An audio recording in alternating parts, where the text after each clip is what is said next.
Hello, have you seen? Kể từ cái chiếc video cuối cùng trên YouTube của mình, đó chính là 8 tháng trước, thì hôm nay mình đã chính thức quay trở lại YouTube để update cho mọi người rồi đây. Clip tiếp theo thì chưa biết là bao giờ nha. 8 tháng đó không phải là mình chỉ ở nhà xong rồi ôm mèo hay nằm mà chạy thay ra đâu. Thì trong cái khoảng thời gian đó mình đang cảm thấy hơi bị quá nhiều mạng xã hội ấy. Mặc dù biết là mình là một content creator thì mình phải update đầy đủ ở trên mọi mạng xã hội, mọi nền tảng, mọi hoạt động của mình làm. Nói chung là mình lo mấy cái thứ đó thôi. Và cuộc sống hàng ngày của mình để duy trì cân bằng giữa hai cái cuộc sống ở trên mạng và ngoài đời thì nó đã hơi quá tải đối với mình rồi. Nên là để thêm YouTube nữa thì thực sự là hơi quá sức. Thực ra là mình vẫn hoàn toàn có thể làm, tại vì tính mình là muốn mọi thứ nó phải cầu kỳ và cầu toàn, và khi mà làm thì đẹp và nó phải xứng đáng với công sức mình bỏ ra. Nhưng mà nếu mà để mọi người trên YouTube không biết gì về cuộc sống bây giờ của mình thì cũng gọi là hơi có lỗi. Nên là hôm nay mình sẽ ngồi kể lại hết trong 8 cái tháng qua thì mình đã làm được những gì để mọi người có thể update tình hình nhé. Đầu tiên đó chính là tháng 1. Tháng 1 năm nay là Tết rất là sớm, vậy nên là từ cuối năm 2022 rồi đầu năm là mọi thứ phải gấp rút để chuẩn bị cho Tết. Mình cũng đã hoàn thành nhiệm vụ là chụp một chiếc ảnh thật đẹp với gia đình với những chiếc dress code màu xanh lá cây. Nói chung là mình cũng lại tự tay chuẩn bị cho cả nhà từ A đến Z, từ đầu tới chân. Nói chung là tất cả mọi thứ là do tay tôi chuẩn bị. Và ngoài ra thì trong dịp Tết này thì mình cũng đã có cơ hội để gặp lại hai bạn thân yêu của mình từ hồi xưa, bộ ba sát thủ tái hợp Azapan và Mẫn Tiên. Thì nói chung là bọn mình không phải là lúc nào cũng có cơ hội gặp nhau rồi nói chuyện với nhau, nên là tranh thủ cái dịp Tết lần này thì cả ba đứa đều ở Hà Nội, nên là mình cũng đã quyết định gọi hai đứa ra cà phê ngồi nói chuyện, kể xem là chúng mày đã làm được những gì và update tình hình cuộc sống của nhau. Và cũng đã tạo ra một cái bức ảnh đây ấy, check in ở nhà thờ. Và tiếp tục đến tháng 2, nói chung là vừa mới Tết xong một cái, tầm mùng 9, mùng 10 là mình đã phải kiểu quắn đít lên để chuẩn bị cho Fashion Week rồi. Vì đây là mùa Fashion Week chính thức thứ hai mà mình tham dự. Cái chuyến lần thứ hai này thì đương nhiên là ekip của mình cũng đã quen thuộc hơn một chút xíu. Mọi thứ nó cũng suôn sẻ hơn so với cái lần 1. Tất cả mọi thứ đều là mới lạ và rất là bỡ ngỡ. Nhưng mà bị một cái là cái mùa 2 này, lần thứ hai này các bạn ơi, nó phải gọi là rất là lạnh luôn ấy, là gọi là da gà da vịt gì là nó cứ nổi lên sành sạch ấy. Thực ra là nếu mình được mặc quần áo ấm áp thì cũng không sao đâu, mình cũng mặc 4-5 lớp áo giữ nhiệt thì gọi là cũng ok thôi. Cái mùa đó là mọi người phải mặc cái đồ của cái mùa spring summer, nghĩa là vào một cái mùa đông, và mình phải mặc quần áo của mùa hè, xuân hè. Mà cái lạnh nó không phải là lạnh 90 độ đâu nha, nó là lạnh 1 độ, âm 1 độ, 0 độ. Và quần áo lúc nào nó cũng chỉ là cái gọi là váy quây rồi áo hai dây, gọi là rất là mảnh mai. Và khi mà mình diễn thì mình phải thật sự là thần thái, mình phải gọi là không hề lạnh, mình phải gọi là như là mùa hè, nói chung là tươi roi rói vậy đó. Mình vẫn gọi là một tấm chiếu mới trải ở cái Fashion Week thôi. Khi mà mình nhìn tất cả các KOL cũng như là celebrity đi tham dự Fashion Week, mọi người trông rất là kiểu cứng rắn, ai trông cũng kiểu không hề lạnh luôn ý. Thì lúc đó mình rất là nể mọi người. Và đối với mình thì mình cũng phải suy nghĩ lại là không biết là đến cái mùa tháng 2 năm sau thì mình có thể tiếp tục được không, vì thực sự là rất là khắc nghiệt, phải gọi là cực kỳ khắc nghiệt luôn đấy. Và trong cái mùa Fashion Week tháng 2 đó có rất là nhiều outfit mình khá là tâm đắc, cũng như là ekip của mình khá là thích. Outfit mà mình nghĩ là tốn thời gian, công sức nhất đó chính là cái outfit đi D&G. Và đây là lần đầu tiên mà mình được D&G approve cho tham dự show. Bên cạnh đó là rất là nhiều các hoạt động bên lề như là welcome dinner này, after party, fitting đồ, thử đồ, rồi ngồi front row, nói chung là tất cả mọi hoạt động. Vậy nên là mình cũng rất là trân trọng, nên là mình quyết định là sẽ phải làm một cái gì đó nó gọi là thú vị một chút, mọi người hiểu không? Trước mùa 2 hôm đầu tiên thì anh make up của mình, anh Viễn, anh cũng có bảo là anh mang nhiều đá lắm, cho anh đính đá đi anh xin em. Và anh một đính một chút đá thôi cũng được. Nhưng mà mình và anh Nam quyết định là không cho, anh không được đính. Và anh gọi là anh bứt rứt, anh gọi là ngứa ngáy chân tay rồi đó. Thì trước đính hôm show mình bảo ok, hôm nay là cho đính đá nha, anh đính cho em 4.000 viên đá trong 2 tiếng đồng hồ. Do it! Just do it! Và anh Viễn gọi là anh quán đi lên, anh đính, gọi là anh lấy hết mọi gọi là ruột gan của anh ra để anh đính cho mình một cái đấy. Hình ảnh đây, mọi người có thể nhìn đó, 2 tiếng đồng hồ. Và cùng với đó là chị Gil thân yêu làm tóc của tôi đã làm cho tôi 3 chiếc vòng đó, vòng 1, vòng 2, vòng 3 gọi là bốc lửa. Và tiếp đến tháng 3, khi mà mình trở về thì mình lại may mắn được đề cử ở giải Elle Beauty Awards. năm 2020 mình được trúng giải Best Body of the Year mọi người ạ. Trời ơi, mình không nghĩ là một ngày một cái thân hình cò hương như mình mà cũng được giải Best Body với lúc đó. Nói chung là bao công sức chăm sóc tẩy tóc và nhuộm màu tóc của tôi cũng đã cho tôi một cái giải xinh xắn đến từ Elle. Thì mình xin cảm ơn rất là nhiều. Và hôm đó mình cũng đã diện được một bộ đồ yêu thích của mình đến từ Rick Owens và một cái mái tóc đỏ thật là tray để lên nhận giải mọi người ạ.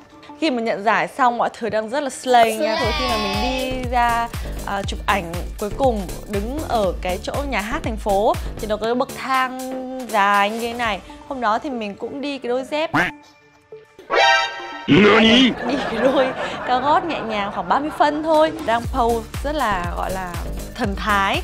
Thì ở dưới rất là đông các bạn fan đang kiểu nhìn lên rồi đang hú hét rồi đang quay clip. Thì ối rồi ơi, gọi là một phát tự nhiên té ngửa mọi người ạ. Trời ơi, cứu tôi trời ơi, chết tôi trời ơi. May lúc đấy là không lăn mấy vòng xuống cái bậc thang đấy nha, chỉ là té nhẹ nhẹ thôi. Tôi vẫn là cố gắng cười lên một cái nụ cười rất là sượng chân. Ekip thì lúc đấy là cái đứng đấy thế mãi sao ngã thì chạm đến đất rồi bắt đầu mới úi chị ơi ùa ra. Nhưng mà lúc đấy là mọi clip đã lên sóng rồi. Thế là clip nhận giải thì là không ai quan tâm đâu, nhưng mà clip ngã là cũng mấy trăm nghìn view đấy. Tiếp đến một cái highlight trong cái năm nay của mình đó chính là tháng 4. Wow, nói chung là một cái tháng gọi là mình sẽ dùng hết tất cả mọi năng lực cũng như là sức lực, sức khỏe của mình để chạy xong cái tháng 4 này. Khi mà mình bắt đầu nhận lịch được cái tháng 4, ekip của mình cũng mọi người cũng rất là lo lắng khi mà không biết là mình có đạt được xong và trải qua xong mọi thứ ổn thỏa và suôn sẻ qua cái tháng này không.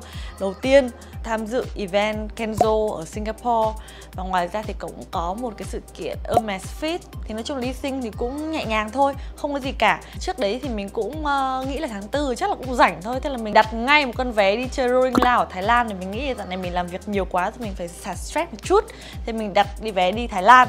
Thế là mình đi sinh xong thì mình cũng là bay qua Thái để đi chơi. Nhưng mà trước khi mà và trong cái thời gian đấy thì mình cũng nhận được cái lịch trình khác, đó chính là bay qua New York để dự sự kiện H&M và Mugler. Rồi lại tiếp tục các bạn ơi, không ngừng nghỉ, một cái chuyến đi gọi là nó không ngừng nghỉ nhá. Lại tiếp tục confirm đến cái sự kiện Marc Jacob ở Bắc Kinh ở Trung Quốc. Cứ nhận nhưng mình cũng nghĩ là trời ơi, bay thế này thì mình có chịu nổi không? Bay về nửa vòng trái đất rồi lại quay lại, rồi lại quay lại. Ok, tháng này cũng gọi là sương sương, thế là được rồi. Thì tự nhiên LV em ơi, hôm nay là rất là may mắn cho em đã được approve để đi show Pre-Fall ở Seoul. Ôi giời ơi, thì mọi người ơi, show LV là mình thực sự là mình đã làm việc với LV rất là lâu rồi, nhưng mà đây là lần đầu tiên mà mình có cơ hội để tham gia một cái show chính thức của LV, nên là không thể nào mà nói lời từ chối được mọi người, đúng không? Vậy nên là từ Bắc Kinh tôi lại bắt ngay một cái chuyến máy bay để đi sang Seoul. Nói chung là lúc nào trên story mọi người cũng không biết được là mình đang ở nước nào. Chính mình cũng không biết luôn. Nhiều khi mình cứ bay ở trên máy bay và ngồi gọi là mông lung. Mình nhớ mãi cái chuyến bay từ Mỹ về đến Việt Nam. Nói chung là mình qua Mỹ đúng có 4 ngày. Chỉ có 4 ngày thôi. Và nói chung là mình bảo là cái chuyến đấy là mình không có thời gian để jet lag luôn mọi người ạ. Vừa mới sang cái nơi là phải cố tỉnh để hôm sau mình đã phải đi sự kiện. Cái sự kiện đấy kéo dài đến tận 12 giờ khuya ở bên Mỹ, bằng với 12 giờ trưa ở Việt Nam, nghĩa là mình thức thâu đêm suốt sáng luôn. Những chuyến đi như vậy thì khi mà mình bị thay đổi cái đồng hồ sinh hoạt này, rồi khi mà mình làm việc liên tục rất là khó để có thể ăn uống được đúng giờ. Trong cái tháng đó thì mình gầy đi cũng khá là nhiều. Nói chung cái tháng đấy thực sự là một tháng kinh hoàng. Khi mà mình về đến Việt Nam lúc nào mình cũng phải tranh thủ tập gym luôn để mình có sức, để lại sức để có thể tiếp tục để lên đường để đi tiếp. Gọi là kinh hoàng thôi, nhưng mà nếu mà được làm lại thì mình vẫn làm nha. Vì thực sự mình rất là đam mê du lịch và đam mê thời trang, và bây giờ khi mà được làm việc cái công việc này vừa được kết hợp du lịch và thời trang, thực sự là không còn gì để mà mãn nguyện hơn được nữa. Mình cảm thấy rất là biết ơn cuộc đời đã cho tôi làm cái công việc này và đã đưa lại cho mình rất là nhiều cái cơ hội tuyệt vời như vậy. Tháng 5 chắc là mình nghỉ ngơi ở nhà thôi. Tháng 5, tháng 6 mình cứ nghỉ ngơi rồi đi chơi linh tinh, dạo. Rồi tháng 9 mình quay lại Fashion Week tiếp. Nhưng tháng 5 mình lại được sang Thái Lan. Đó, sự kiện của Paradise Beauty rất là vui luôn mọi người ơi. Thực sự là mình rất là thích đi các sự kiện ở bên Thái luôn. Mọi thứ quẩy rất là vui. Khi mà đi sự kiện ở bên Thái, mình lúc đó mình lại còn được gặp Các bạn fan gọi là hú hét là âm trời luôn, khiến cho cái sự tự tin của mình nó tăng lên rất là nhiều. Và đi sự kiện Thái Lan vui một cái, đầu tiên là ngoài việc ăn rất là ngon ra, sự kiện xong lúc khoảng 11 giờ đêm thì mình vẫn có thể đi massage đến 12 giờ đêm hoàn toàn bình thường. Rất là mãn nguyện nha. Rồi, sang đến tháng 6. Đó, mọi thứ lại nghĩ là tháng 6 là êm đẹp, chỉ có đi một cái sự kiện Singapore, Dior Rivera cùng Thảo Nhi Lê ở bên Sing thôi, thì mọi thứ nó cũng nhẹ nhàng, êm đẹp thôi. Thì khi mà sang Sing, mình có ở lại thêm 1-2 ngày để mình dự thêm một cái party của người bạn. Thì trong lúc mà mình ở lại bên Sing, khi mà mình đang nằm dài ở khách sạn, mình nghĩ là chán nhỉ, không có gì làm. Thế tự nhiên đùng một cái email Rick Owens confirm Paris Men Fashion Week. Oh my god, oh my god, oh my god. Lúc đấy gọi là điện thoại mình rớt xuống, gọi là tim mình gọi là nhảy ra khỏi lồng ngực mọi người không? Tại vì Rick Owens là một cái show mà mình kiểu cực kỳ đam mê và cực kỳ thích, và cực khó để có thể có được vé. Và lần này tự nhiên lại có được cái vé đấy. Ekip của mình thì lúc đó không ai có visa châu Âu cả, mọi người đều không làm. Tại vì mọi người nghĩ là chắc là mình không đi tháng 6 nữa đâu, vì đi đợt vừa rồi nó nhiều quá, đi tháng 6 nữa thì không chịu nổi. Nhưng mà mình vẫn còn visa. Thế nên trong đúng 2 phút thôi mọi người ạ, là mình đã bắt đầu book xong khách sạn và vé máy bay là gần xong. Nói chung là trong 2 phút thôi, kể từ lúc mà nhận được cái vé email đó là mình đã book xong mọi thứ và sẵn sàng lên đường. Nghĩa là từ cái ngày mình book đến cho ngày mình lên đường để đi sang Paris Men Fashion Week là nó chỉ có khoảng 4 ngày thôi. Thì trong cái 4 ngày đấy là ở Sing xong, về Việt Nam là khăn gói mọi thứ, là bay một mình qua Paris. Thật sự là rất là căng thẳng luôn. Ngày đầu tiên khi mà mình đến show Rick xong, xem show xong, rồi mình phải đi fitting cái show Marine Serenade liền ngay lập tức. Thì nghĩa là mình make up từ 8 giờ sáng, rồi mình show lúc 12 rưỡi, 1 giờ thì nó sẽ xong lúc 1 rưỡi. Chụp ảnh xong là 2 giờ đi sang chỗ fitting Marine Serenade là 3 giờ mới đến nơi, vì đi đúng 1 tiếng. Mặc dù chỉ có khoảng 3 cây thôi, nhưng mà cực kỳ tắc đường, đi đúng 1 tiếng đồng hồ. Fitting xong là khoảng 4 giờ, 4 rưỡi. Mình không ăn một cái gì cả, không ăn một cái gì luôn, không uống nước, không có thời gian. Lúc đó mình cùng với anh Khuất Đăng Vĩnh, đi cùng với mình là 2 anh em là như 2 con zombie, đứng ở ngoài đường là đứng.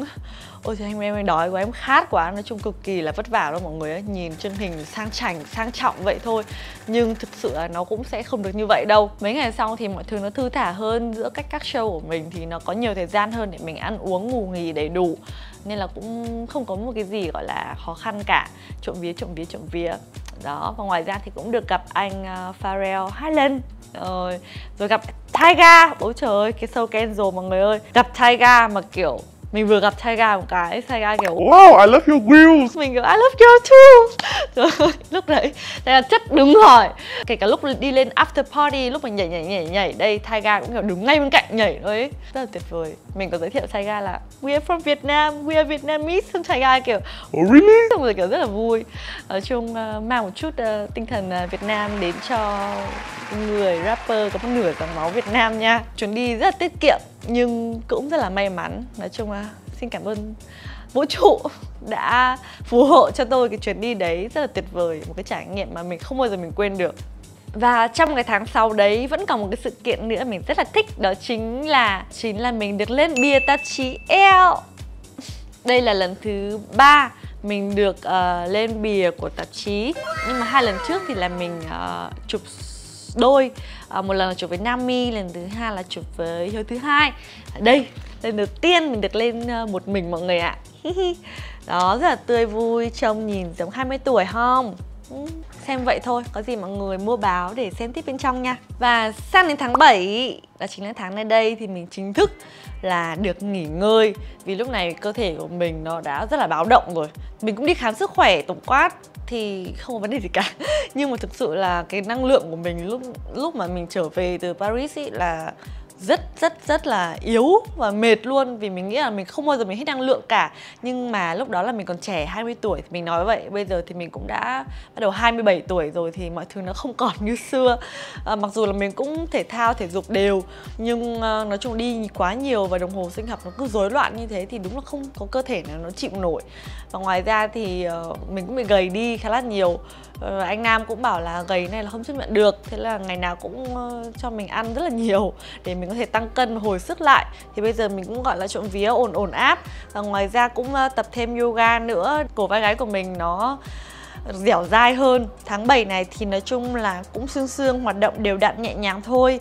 Nhưng tháng 8 mọi người ơi, sẽ có một cái điều mình muốn khoe với mọi người. Đó chính là mình sẽ trở thành muse của anh Cường Đàm trong cái show mới của brand Sidam, sẽ tổ chức tại Hà Nội vào ngày 8 tháng 8, một ngày cực kỳ là đẹp luôn. Và mọi người biết tổ chức ở đâu không? Nhà hát lớn Hà Nội.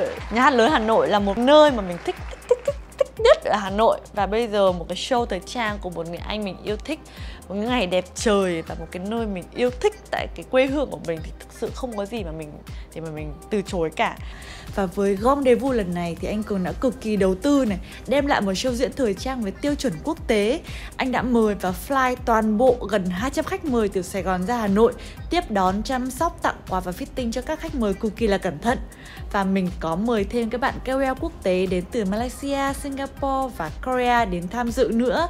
Các bạn thấy tổ đội này có gọi là chói không ạ? Và đây là show diễn thời trang streetwear kết hợp song song âm nhạc với nghệ thuật cảm hứng đa vũ trụ. Và sau show diễn này còn có cả after party, quẩy cháy máy, có cả Grady và MC Key nữa chứ. Nói chung là một show diễn trọn vẹn mang nhiều cảm xúc đến cho mình. Và cảm ơn mọi người đã cùng đồng hành và ủng hộ Quỳnh Sinh và Sidam nha.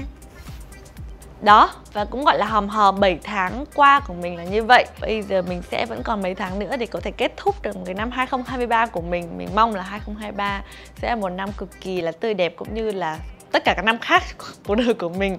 Mình nghĩ là luôn lạc quan này, luôn được làm những cái mình thích này, làm những cái mình đam mê này, và mình sống tích cực, khỏe mạnh thì cái gì may mắn nó cũng sẽ đến với mọi người thôi. Vậy nên là cảm ơn mọi người đã theo dõi hết clip ngày hôm nay của mình. Có gì thì hãy bình luận ở bên dưới để cho mình biết xem ý kiến của mọi người như thế nào về những cái khoảng thời gian qua của mình nhé. Và mong là mọi người sẽ tiếp tục theo dõi những cái hành trình sắp tới của mình. Và hẹn gặp lại mọi người ở một tập phim nào đó. Bye bye!